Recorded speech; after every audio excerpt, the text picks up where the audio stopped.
Zach Ertz says he wants to be an Eagle long term, but the question is, do the Eagles want him?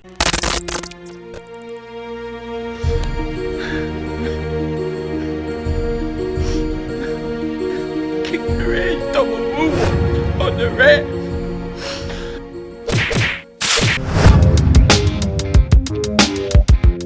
Dallas still stinks.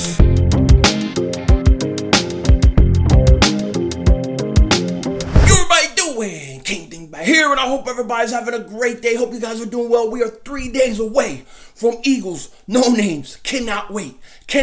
But even more important today, the NFL kicks off its season. We have real football tonight. Chiefs, Texans. Cannot wait. I'm definitely going to be watching the game. I'm definitely going to be putting down money on the game. I haven't checked the lines yet. I'm not sure what bet I'm going to do, but I cannot wait to bet, to watch some football. Thank God football is back. It's been a long off season. So it's great to have football back. Now, speaking of football, let's talk some Eagles stuff right now. As many of you guys know, Jason Peters came to the Eagles earlier this week and he said, I'm willing in good faith play left tackle. Move me to left tackle. I'm willing to go there. He didn't have a contract. He didn't renegotiate his contract at this point.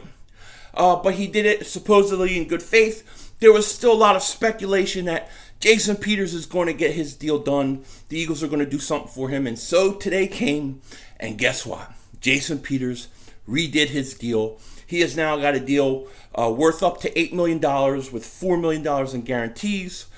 He originally signed a one-year deal for $6 million with $3 million in guarantees. So he's pretty much doubling his money to play left tackle. And Jason Peters, he's going back there. Now, me personally, I don't know if this is a good thing or a bad thing when it comes to the NFL and contracts. Because is this going to set a precedent where every time a guy moves into a position, he wants a bigger deal? That's the one thing I worry about. Because what are you going to have? You're going to have starting quarterbacks go down, backups come in and say, hey, I am now the starting quarterback the rest of the year. You got to pay me like a starting quarterback. I need to renegotiate my contract. Are we going to have things like that? Or is this just a one-time thing? If it's a one-time thing, Jason Peters, Hall of Famer, fine. But you can't have this be a precedent where every time a player changes position or takes a different role, he has to have a whole new contract. That would be insane. So I'm not going to make a big deal of it. I'm glad Jason Peters is playing left tackle. The Eagles wanted to throw him a little bit more straddle. Hey, no problem with it. As long as this doesn't become where every player that changes position now needs brand new contracts. Now, we got to talk about this Zach Ertz situation because it's fascinating, because it keeps taking different turns, and because I saw this thing coming this past offseason. That's why I started talking about it. I knew the Eagles were going to have a problem with Zach Ertz's contract. I knew it was going to be a tough situation. I mean, look, you got a guy who is arguably the best tight end in football, okay? And if you want to really fight over it, we could all probably agree he's at least the top three. Okay, so then you get the other top two guys in that top three tight end bracket. They get big, huge new contracts. He wants a contract. He was trying to get a contract the year before. Then you have a young tight end, a young stud tight end who I think has a ceiling that is absolutely ridiculous. He is going to be eligible for a contract extension at the end of the year. He's going to want money. He's going to want his chance to be a number one tight end himself. Then, on top of those two things, you have a team who's in cap hell after this year. Is going to have to restructure deals, cut players, make moves, do all these things. And then people expect him to sign two guys to big money on the same position. I don't know how it works. I don't know how the Eagles are going to do it. Okay? So last week, we find out after Kelsey and Kittle signed their extensions that the Eagles and Zach Ertz started talking contract extension. It didn't go good. The Eagles offered him a lot less money than they had offered him the past November. They basically were getting his contract money and they were backloading it. So they were trying to put all his money, his guarantees, I guess, at the back of the contract. He wasn't going to go for it. He wants his upfront money. So contract negotiations fell apart. And then that was last week. this weekend, just today, coming out, Zach Ertz is talking to reporters, and he says, he's been frustrated at times with the contract extension talk and things like that. And he would love to be in Philly long term. He would love it. But he's not sure how the Eagles feel about him having being there long term. Well, let me tell you something. Just from the past and knowing how things kind of go when players say, I'm not sure the team wants me long term, that is a bad sign that he's going to be there long term. That's a bad sign. Now, Zach Ertz could be just you doing this as a negotiation point, something like that. But usually, when a player says, I'm not sure they want me long term, that usually means they don't. They don't want you enough to give you the money that you want. So, to me, what Zach Ertz said today, what came out today, is very, very, very telling. Okay? Now, I'm not saying it can't work out. The Eagles can't figure a way to do it. But when you hear that, I don't know, I have flashbacks to Reggie White, to Keith Jackson, to Brian Dawkins. I have all these flashbacks of all these guys who said, I'm not sure this team wants me. And then guess what happens? They're gone. They're gone. So when I look at Zach Ertz saying this, I'm not sure the Eagles want him back either. And here's the thing. Here's the thing I'll say. I have to side with the Eagles on this one. I would have to side with it. And it's not because I don't appreciate Zach Ertz or I don't like Zach Ertz. He's a stud. He's an absolute stud. His place in Philly history, it's set in stone. Set in stone. But I can't continue to reward a guy for the past when I got to worry about my franchise going forward in the future. I have to build the team that can win year in and year out.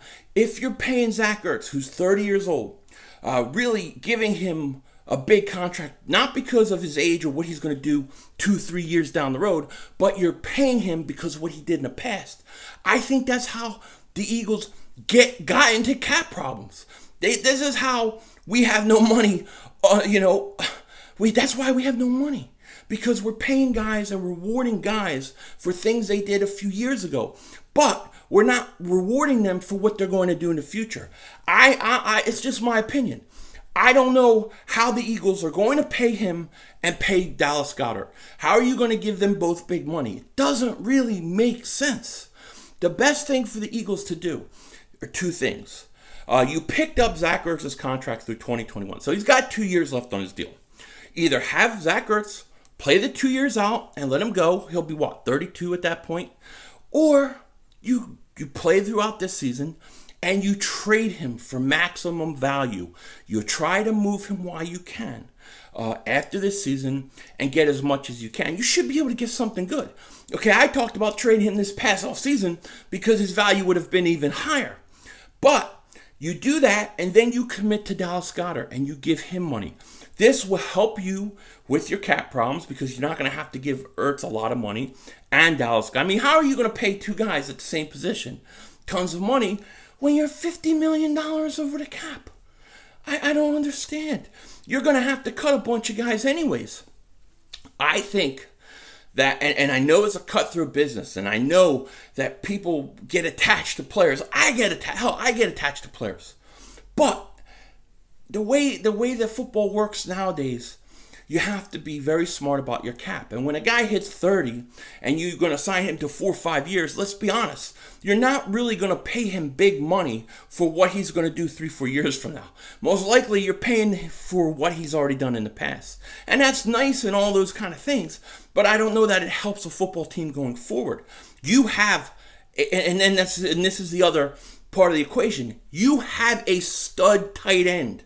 A young, I think Dallas Goedert could be a phenomenal tight end in this league. He is a lot younger, and that's why you drafted him, to be the eventual replacement. You gotta let Dallas Goedert become the number one tight end and live up to his ceiling and his full potential. You can't do that if he's always behind Zach Ertz. It's just, it sucks. It's horrible. I know all those things. But I just don't see any other way around it. I don't. So, yeah, I mean, Zach Ertz is right. Doesn't look like the Eagles may want him back long term. And the thing is, I get why the Eagles wouldn't. Not anything personal. I'm sure they love Zach Ertz, and they would love to work it out. And look, if they find a way to make it work for both of them, I'm not going to complain. I love Zach Ertz.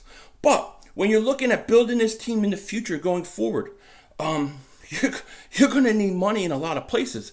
You're going to have to possibly get another defensive end. Maybe you need 2 defensive ends in a few years. You're going to maybe need another cornerback in 3-4 years. You're going to need positions. Well, where are you going to get the money? You got to have the money. So I don't know how the Eagles are going to make this work, but it's fascinating nonetheless. And like I said, if they find a way to get them both signed, I'm good with it. The only way I have a real problem with bringing Zach Ertz long term is if it meant that Dallas Goedert had to leave. If Dallas Goedert would have to leave because we brought back Zach Ertz, I think it would be a very stupid move by the Eagles. So as long as, at the end of the day, as long as Dallas Goedert stays an Eagle long term, then fine. You want to work it out with him, and that's where you want to allocate your money, I guess go ahead and do it. But me personally, I wouldn't do it. I would look to get maximum value and possibly trade him or let him play the next 2 years out of his contract. You're still going to get a lot out of him in those 2 years. That's what I would do. And I don't know what the Eagles could do because of the cap situation they're in. It's not like they have $70 million under the cap and they can just spend all this money. They don't. They have to do a lot of things. We are going to see some players who have been with this team a long time, that you're attached to, that won a Super Bowl with this team, have to go. That is not me predicting it or hoping it or anything like that. It's just the reality of the situation. You have cap problems. We have big cap problems. And the only way out of it is to let some of the older guys that carry big contracts, like let's say Brandon Graham, go. You're going to have to. So it's just the reality of the situation. And when you look at all that and you look at the young kid in Dallas Goedert, I don't know how you can tie yourself down to 2 tight ends with big money. So those are my thoughts on it. Very interesting situation. Let me know your thoughts. And with that said, take care. Talk to you later. And don't be a dingbat.